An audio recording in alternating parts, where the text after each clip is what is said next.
Mirë, me mua në studio është bashkuar eksperti i njohur i sigurisë, zoti Faik Basha. Zoti Basha, mirëmbrëma dhe kënaqësi që jeni me mua në ABC News. Mirëmbrëma, mesi ime. Zoti Basha, a kemi të bëjmë me një sulm të organizuar kibernetik apo është thjesht një pakënaqësi e konsumatorëve duke shprehur mendimin e tyre? Shiko, do të ishte shumë herë më mirë të ishte vërtet një pakënaqësi e konsumatorëve, gjë e cila do të kishte një riorganizim të gjithë sistemit të turizmit në Shqipëri dhe të gjithë operatorëve të cilëve operojmë, por fatkeqësisht, e them kështu, fatkeqësisht nuk është kjo, dukshëm është një sulm i organizuar, një sulm i cili është i koordinuar dhe besoj që dhe policia ka dhënë disa informacione, po duke qenë që çështja është në hetim dhe është një çështje e cila kërkon një volum të madh pune, sepse konstatimi i 10.000 faqeve të cilat janë krijuar së fundmi dhe janë ndjekur duke kryer veprime, pra duke komunikuar dhe duke lënë komente në për rrjetin e biznesit dhe operatorëve turistik në Shqipëri, është një tregues i qartë që nuk kemi të bëjmë me pakënaqësi konsumatore, nuk kemi të bëjmë me klientë të cilët kanë frekuentuar këto biznese dhe në fund kanë lënë opinionet e tyre në këtë faqe. Ajo që është tjetër interesante në këtë mes, vendet turistike apo vendet arkeologjike apo kalat të cilat janë përfshirë nga ky sulm, nuk besoj që nga sulmet e fundit ishte Kalaja e Rëzafës, e cila nuk besoj që ka turist, ka njeri i cili ka marrë mundimin të shkoj dhe ta vizitoj atë kala, të njihet me përshkrimin dhe me historinë e asaj kalaje dhe në fund të dalë dhe të bëjë një koment negativ. Dhe tu nuk kemi të bëjmë me një koment negativ. Kuptohet që një biznes apo një operator turistik për të marrë një sasi pra nga 1 yll deri në 5 yje, do t'i duhet një numër i madh vlerësimi për shkuar deri në nivelin 3, 4 apo ndoshta edhe 5 yje. Por për ta rrëzuar këtë nivel, kjo nuk bëhet me një koment negativ. Sikur 10.000 faqe të hapura të bëjnë nga një koment, prap nuk do të ndikonin as 0.01% të gjithë aktivitetit. Atëherë është dashur një sulm i koordinuar dhe një kombinim i të 10.000 IP-ve, 10.000 faqeve të hapura, të bëjnë një koordinim, të bëjnë një vizitë në çdo faqe ku ato e kishin planifikuar për ta goditur dhe të gjitha kanë në mënyrë të sinkronizuar kanë goditur këto biznese. Dhe kjo vale madhe pakënaqësie, po themi në thonjza, e drejtuar ndaj këtyre bizneseve ka bërë që numri i yjeve që përkthehet në kënaqësi apo në vlerësim të këtyre bizneseve të bjerë deri në 1 yll. Pra, kemi të bëjmë me një sulm drejt për drejt të organizuar, i cili nuk ka të bëjë me klientë që kanë vizituar, por ka të bëjë me një sulm kibernetik i cili shfaqet pas 4 vitesh nga sulmi iranian që ka prekur Shqipërinë. Dhe si ekspert sigurie, kush mendoni ju se janë, le të themi, organizatorët e mundshëm të këtyre fushatave, të këtyre sulmeve që i bëhet biznesit apo turizmit shqiptar, dhe në fund të fundit çfarë interesi ekonomik apo ndoshta edhe kriminal mund të kenë? Jo, kjo është dhe sipas përshkrimit ligjor është sulm kriminal. Sulmet kibernetike janë sulme të drejt për drejta ndaj vendit. Tani nuk kemi të bëjmë me një goditje të një biznesi, pakënaqësi një individi, një pronari që ushtron një aktivitet caktuar, mund të ketë një shërbim shumë të mirë, por për arsye të sjelljes së stafit apo sjelljes së pronarit, po themi një urrëtie, një i pronarit caktuar i cili mund të jetë figurë publike, qëndron më larg se kaq. Jo, qëndron shumë më larg dhe ne pa dashur t'i vëmë emër pa përfunduar hetimi, një pjesë e mirë e organizatorëve të protestës 44 ditë apo 45 ditë të sotëm kanë dalë dhe janë vetë prononcuar që kanë qenë ata autor të sulmet. Paktën unë kështu e kam kuptuar kur një pjesë e tyre shfaqen dhe thonë që me që ne pas kemi bërë këtë sulmin e cili ka dëmtuar shtetin e tjerë, pra ndaj bizneseve, pra automatikisht ai vetë ofrohet si organizator apo si sulmues. Madje janë shprehur që ne i kemi bërë këto sulme sepse jemi ndjerë të fyer kur këto biznese kanë mbështetur politikat e qeverisë, ndërkohë që një vend demokratik, një vend i cili ka qasje të mirë ndaj biznesit, ndaj turizmit dhe ndaj aktivitetit që kryet në vendin e tyre, patjetër që qeveria e drejton politikën e tij drejt përmirësimit të kushteve për biznesin dhe këtu s'ka asgjë të keqe. Dhe bizneset ta kthejnë këtë në raport me vendin, nuk po them me individ caktuar, me një parti caktuar, por në raport me vendin, kjo është diçka krejt normale e një funksionimi shtetit. I kanë kaluar limitet e sigurisë, po thoni ju, zoti Basha, por mendoni se është vetëm ky grup i pak kënaqur i protestuesve, le të themi me X biznes, që mbështet politikat e qeverisë, apo kemi të bëjmë ndoshta edhe me ndikime të huaja në këtë rast, që shfrytëzojnë momentin? Kemi parë, në këtë protestë kemi parë të mirat edhe të këqija. Kemi parë qytetarë të cilët kanë dalë në atë protestë për shqetësimet e tyre, për problematikat e tyre.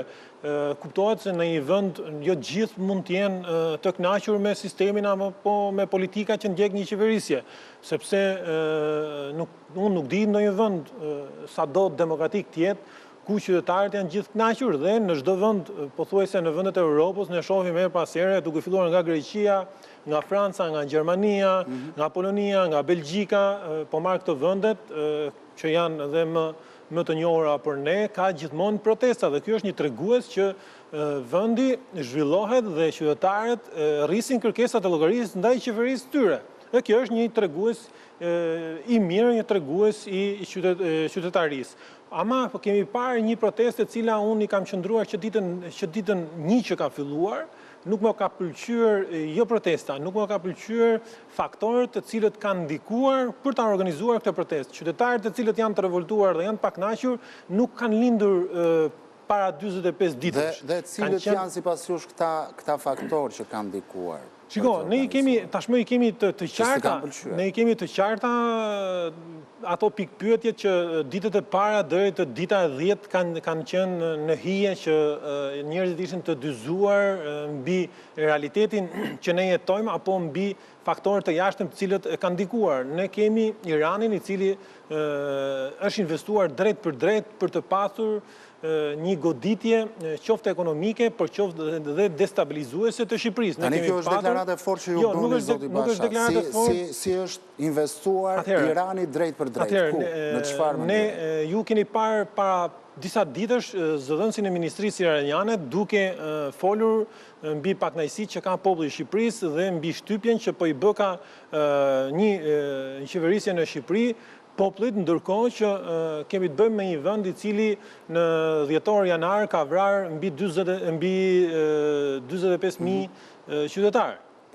Pra, kemi të bëjmë me një vend i cili ndodhet në sulme të vazhdueshme nga ana e Shtetit Bashkuar të Amerikës, është shkatruar infrastruktura ushtarake edhe një pjesë e infrastrukturës civile, janë shkatruar të gjithë depot e municionit, uzinat e prodhimit, dhe i gjen kohën dhe të kujdeset për qytetarët e robërisë së Shqipërisë, të cilët mund të kenë një pakënaqësi e cila ekziston, por që lehtësisht mundet të gjetë një zgjidhje dhe gjetë një komunikim i brendshëm dhe nuk është fare nevoja e një. Por si është investuar Irani drejt për drejt? Paguan organizator, paguan... Pra, këtu kemi të bëjmë me një tregues. Njerëz që dalin në opinionin publik, si... Tani besoj që këtu duhet kemi vëmendje të institucioneve të cilët e ndjekin me përparësi këtë element, nëse kemi qytetarët të robërisë së Shqipërisë të cilët kanë simpati për Iranin, nëse kemi qytetarët të cilët punojnë dhe bashkëpunojnë me organizata të lidhura me Iranin, apo kemi të bëjmë me një organizim të mirëfillt për sa i përket burimeve njerëzore. Ama që ne kemi të bëjmë me sulm hibrid që ka të bëjë me prodhimin e këtyre rrjeteve sociale. Tani, gjitha këto rrjete sociale, 10.000 adresa të futura rishtas në qarkullim, ka një kosto. Kuptohet që kjo nuk mund të bëhet nga një individ i vetëm. Duhet jetë një organizatë e cila prodhon ide, ka prodhuar pajisje dhe ka futur në veprim gjithë të numër të madh, se 10.000 adresa nuk mund përdoren nga një individ. Pra, këtu kemi një tregues që nuk është... Dhe te ky tregues dua të qëndroj paksa, zoti Basha. Çfarë provash duhet të ketë që grupi hetimor të arrijë në përfundimin se mbi 200 persona kanë vepruar në mënyrë të koordinuar, ndoshta edhe në formën e një grupi kriminal dhe jo në mënyrë të pavarur? Shiko, besoj që ka një mënyrë, ekspertët e IT-s kanë gjitha aksesin dhe gjitha mundësit për ato që bëjnë luftën ndaj sulmeve kibernetike. Besoj që dhe me mbështetjen e partnerëve do të dalin në konkluzion dhe do të dalin në përfundimin që këto janë hapur në IP të ndryshme. Pra, kanë shkuar deri në atë pikë sa kanë identifikuar 200, mund të jenë dhe më shumë. Unë mendoj që mund të jenë më shumë për shkak se... Janë IP të hapura brenda vendit apo edhe jashtë? Kjo mbetet për të parë, sepse nuk mund të flasim në këtë momente nëse kemi të bëjmë me një organizim të brendshëm, po unë kam përshtypjen që ky organizim është i kombinuar. Është i kombinuar sepse sulmi i parë, që unë mendoj që kur kam shpjeguar edhe në studion tuaj se çfarë është lufta hibride, kur shumica e qytetarëve me drejt, sepse jo gjithë mund punojnë në fushën e sigurisë dhe mund t'ja kenë idenë se çfarë është lufta hibride, po kemi të bëjmë me një studim, kemi të bëjmë me një përgatitje. Unë e kam thënë që lufta hibride është një lloj si lufta konvencionale. Ajo merr të njëjtën kohë përgatitje, ashtu siç do merrte një sulm konvencional. Pra, kur themi sulm konvencional, një sulm i drejt për drejt ushtarakisht. Nëse një vend do të përgatitet për të sulmuar një vend tjetër ushtarakisht, do t'i duhen minimalisht 3 vite përgatitje, studim dhe përgatitje e gjithë komponenteve toksor, detar, ajror dhe zbulimi. Kurse në luftën hibride po thoni sulmi është i menjëhershëm. Jo, është e njëjta kohë që përgatitet. Pra, përgatitet grupi i cili do të marrë pjesë në sulm, sepse sulmi do të jetë i menjëhershëm. Pra, ashtu siç sulmohet në mënyrë të menjëhershme me raketa, ashtu sulmohet me informacion. Përgatitet terreni, bëhet studimi i problematikave, sepse sulmi hibrid nuk lind mbi asgjë. As nuk ka për qëllim që një gjë që s'ekzistojnë ta bëjë të ekzistueshme, por ka të bëjë me problematika të shpërndara në copëza të vogla, për t'i grumbulluar në mënyrë të menjëhershme, për t'i prodhuar në formë informacioni dhe për të bërë shpërndarje menjëhershme. Dhe kjo ndikon drejt për drejt tek psikologjia e njerëzve dhe e tregues që ky realitet i dhimbshëm, ky realitet që krijon pakënaqësi ekonomike, ka probleme sociale, kur shkon në mënyrë të menjëhershme të më shumë se 700.000 qytetarë, ai arrin të ngjisi te një pjesë e tyre. Dhe kur ky informacion bombardohet për orë të tëra dhe pastaj krijohen faqet që kanë përgatitur informacion dhe kanë hedhur në treg, krijojnë dhe një thirrje, një rrjet thirrje që kjo pakënaqësi duhet kthehet në revolt, atëherë pastaj fillon bashkangjitja. Dhe një pyetje të fundit se jemi pothuajse në limit të kohës. A është, le të themi, e përgatitur Shqipëria për të identifikuar dhe pse jo për të goditur rrjete të tilla manipulimi online? Shiko, pas sulmit të iranian të 2022-shit, që ishte një formë tjetër e sulmit, por është i ngjashëm me atë që ka ndodhur, sepse të dyja kanë për qëllim goditjen ekonomike të vendit, pra edhe lufta hibride, edhe një pjesë aneks, po themi, ajo kibernetike, është e njëjta gjë, pra është brenda luftës hibride, kanë për qëllim goditjen dhe rënimin politik, ekonomik të një vendi. Dhe kryesisht lufta hibride është element i përmirësuar vitet e fundit, ashtu siç është përmirësuar dhe teknologjia, dhe është një element që godet shumë fort tashmë, kur e gjithë shoqëria është e përqendruar te teknologjia dhe te inovacioni. Dhe për këtë arsye është bërë shumë e rrezikshme. Po pas sulmit të 2022, Shqipëria ka marrë masa të forta, kryesisht për sulmet kibernetike. Lufta hibride është pak më e vështirë dhe identifikimi dhe parandalimi i informacionit që mos të shkojë tek qytetarët është vështirë. Nuk mund të arrihet në mënyrë të menjëhershme. Ka vetëm një mënyrë, të paktën që ka rezultuar e suksesshme edhe në vende të tjera të botës perëndimore, që është përgatitja e opinionit publik.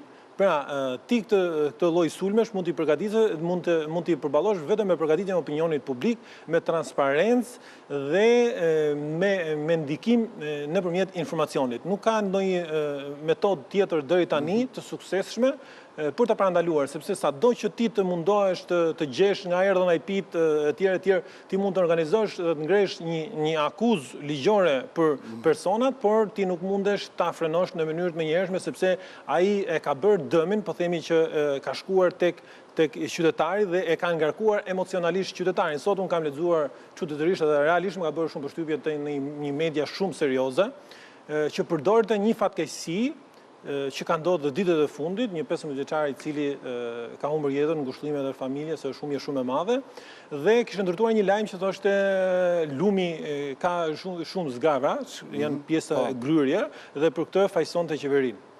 Domethënë, unë nuk kam gjetë lajm më të çuditshëm, por që i bashkohet mënyrës, pra është një tregues se çfarë mund të bëj informacioni.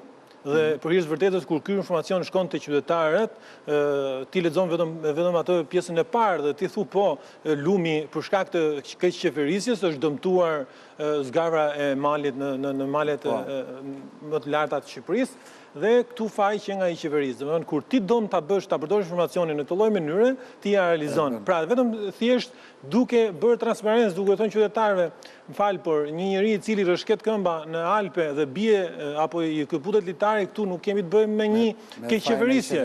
Keqeverisja ka fajet e veta, patjetër. Nuk po themi që s'ka problematika, mund bëhet një aksident rrugor kur infrastruktura mund të ketë probleme, ndriçime etj.